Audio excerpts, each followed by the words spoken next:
Every English learner has had trouble understanding native speakers when they speak fast, so you're not alone.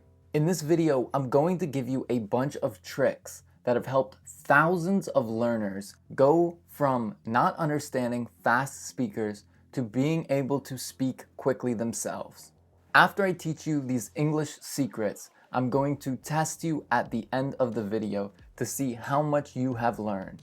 I'm Benji, and on this channel, we learn English through interesting topics. Let's get into the video. Trick number 1, learn how we shorten these English words.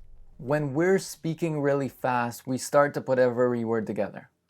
You see what I mean? For example, we can't say strong T's like in I don't know. I don't know.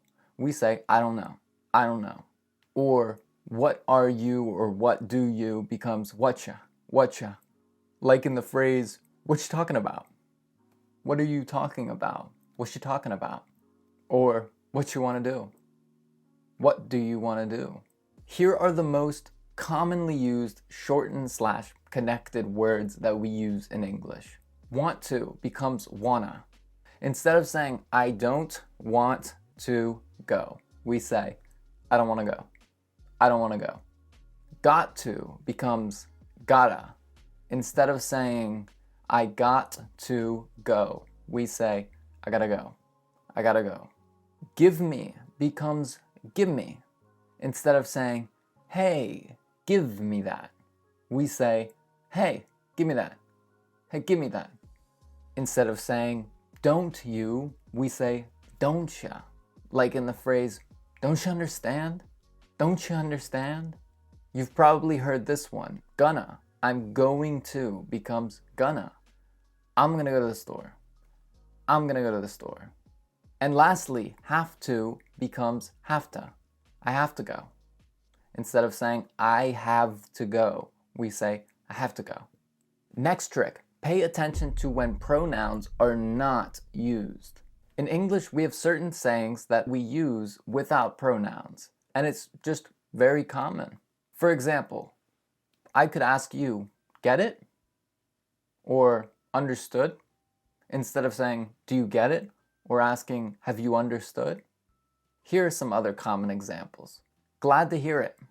Instead of saying, I'm glad to hear it. For example, I could ask, how are you doing? And you might say, I'm well. And I might respond, oh, well, glad to hear it. Instead of saying, I'm glad to hear it, or I am glad to hear it. Glad to hear it. Sounds good, meaning that sounds good, or it sounds good. Somebody might say, do you want to go to the cafe tomorrow at 3? And you might say, sounds good. It just means perfect. That works fine. Looks like it, meaning it looks like it. Like, for example, the other day, I was outside and somebody said, it looks like it's going to rain. And I responded, yeah, looks like it. We don't need to say, it looks like it. We can simply say, yeah, looks like it. Next, want some. This is super common for if somebody's eating something and they want to offer you a little bit of it. For example, I'm eating popcorn, and you say, you're eating popcorn? Yeah, want some? Next, need help? This is a very common way of asking somebody, do you need help? You just say, need help? Need help? And lastly, super common, see you later. We don't say, I'll see you later. We say, see you later. All right, see you later. And notice how those 3 words almost become one word. See you later. See you later. Next, learn about silent letters in English. There are letters that are consistently silent in certain patterns. For example, ing words, words that end in ing, you can almost always remove the G and it will sound completely natural. For example, going becomes goin'. I'm going to the store. Trying becomes tryin'. I'm trying to learn English. crying becomes crying. That woman was crying. And drying becomes drying. The clothes are drying. Or the T's at the ends of words. For example, out might sound like ow. I'm going out. I'm gonna go out. We don't say I'm gonna go out. I'm gonna go out. Night becomes night.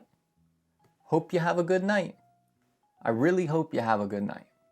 We don't always say, I really hope you have a good night. We say, I really hope you have a good night. I really hope you have a good night. And might, just like night, will become might. She might know. She might know. Not, she might know, but she might know. She might know. I don't know, but you might know. So how can we acquire or learn all of these little tricks? First of all, having conversations with native speakers is the most important. Personally, as an English speaker, I'm so happy to know that you are learning my language. So if you're talking to me on the street and you don't understand something that I said, I will happily explain it to you. Most people wouldn't be mad at you for not understanding. It's totally normal. And you'll find that many people will be very patient with you so that they know that you have understood them. So whenever you're having a conversation in English and somebody says something a little too fast, say, can you repeat that slower? And then you can remember how they said that phrase. And the more you do this, the more you'll learn how to speak just like that. And when you learn how to speak like it, understanding it will be so easy. Movies, for example, are great, but those real experiences will be cemented, solidified in your brain after just having one experience like that. Number 2, shadow native speakers. Obviously, on YouTube channels like mine, we try to speak in a way that you can understand even if you have a B1 or B2 level. So you're not going to hear a bunch of fast English on my channel. However, you can find this type of input in any movie or show. So just go watch a movie, and when somebody says a line, like for example, I'm going to go out tonight, goodbye, pause it, rewind it, and listen to it again. I'm going to go out tonight, maybe even slow it down. I'm going to go out tonight, and then listen to it, let's say 5 times, and you'll probably be able to imitate that speaker perfectly. Next, best tip I ever got in Spanish is to make certain assumptions. Sometimes we don't understand what a person is saying, but we can absolutely understand it within context. For example, I was in Panama like a year ago, and I walked into an elevator, and a man said, "Buenas tardes, ¿cómo estamos?" Sounded like jibber jabber, which means like nothing. But I thought, I'm seeing this man on the elevator. We've never seen each other before, but he's probably asking me like, how am I doing, or good evening. And just by thinking about that, I heard, "Buenas tardes, ¿cómo estamos?" Of course, he said it like, "Buenas tardes, ¿cómo estamos?" But I was able to understand it because of the context. So yeah, make assumptions. Sometimes you'll be wrong, but a lot of times you'll be able to assume what is being said based on the context. Now let's do a quick test on what we have learned in this video. Remember, connected words, silent letters like the T's and G's at the end of words, and the lack of pronouns in certain phrases. Let's go over a conversation that could be had by any native speaker any day. "Hey, what you doing?" "I'm going to the store.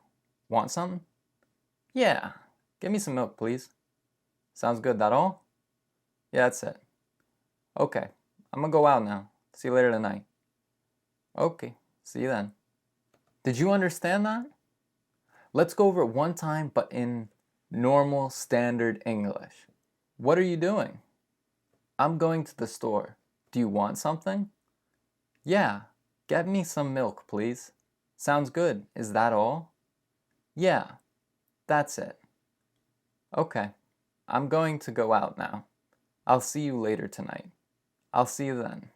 Now, so that we can concrete some of these words being used into your brain, I'll read it one more time in super native, super fast English.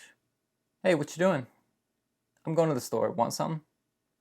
Yeah, get me some milk, please. All right, sounds good. That all? Yeah, that's it. Okay, I'm gonna go out now. See you later tonight. Yep, see you then. I hope that this video has helped you understand some of the shortcuts, some of the ways we manipulate the language to speak faster. If you would like to become a member and get extra resources to learn all the vocabulary used in these videos, go to the Buy Me a Coffee link and become a member today. It was wonderful seeing you again, friend. I hope you have a wonderful week. I'll see you next week. Goodbye.